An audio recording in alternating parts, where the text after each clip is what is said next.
எப்பயுமே நம்ம தளபதி தான் ட்ரெண்ட். பட் இப்போ 2 நாளா தனுஷ் அவர்கள் ட்ரெண்ட் ஆயிட்டு இருக்காரு இல்லையா? அப்ப அத பத்தின நியூஸ் வாசிச்சிடலாமா?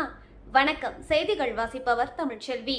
நடிகர் தனுஷின் 43வது பிறந்த நாள் விழா மற்றும் மாபெரும் ரத்த தான முகாம் அண்மையில் ரசிகர்களால் கோலாகலமாக கொண்டாடப்பட்டது. இந்த நிகழ்வில் திரளான ரசிகர்களை சந்தித்து தனுஷ் ஆற்றிய உருக்கமான உரை தற்போது இணையத்தில் பேசும் பொருளாகி வருகிறது. கடந்த 24 ஆண்டுகளாக தன் திரையுலக பயணத்திற்கு தூணாக நிற்கும் ரசிகர்களை தனது அசுரன் குடும்பம் என அழைத்த அவர், என் ரசிகர்கள் இணையத்தில் வதந்திகளை பரப்பாமல் அன்பை மட்டுமே பகிர வேண்டும். நமக்கு மற்றவர்கள் வெறுப்பை கொடுத்தாலும் நாம் அவர்களுக்கு அன்பையே திருப்பி கொடுக்க வேண்டும் என அறிவுறுத்தினார். மேலும் ரசிகர்கள் வெறும் சினிமா கொண்டாட்டங்களோடு மட்டும் நின்று விடாமல் தங்களை சுற்றியுள்ள ஏழை எளிய மக்களுக்கு உதவி செய்து சமூக பணிகளில் ஈடுபட வேண்டும் எனவும் அவர் கேட்டுக்கொண்டார்.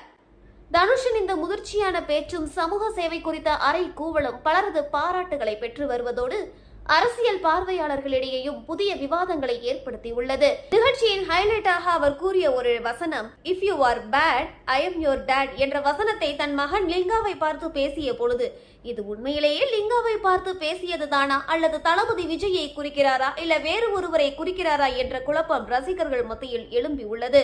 வரும் 2031ஆம் ஆண்டு நடக்கவிருக்கும் தேர்தலில் நடிகர் தனுஷும் போட்டியிடுவாரா என்ற எதிர்பார்ப்பு ரசிகர்கள் மத்தியில் பெரிதளவில் எழும்பியுள்ளது.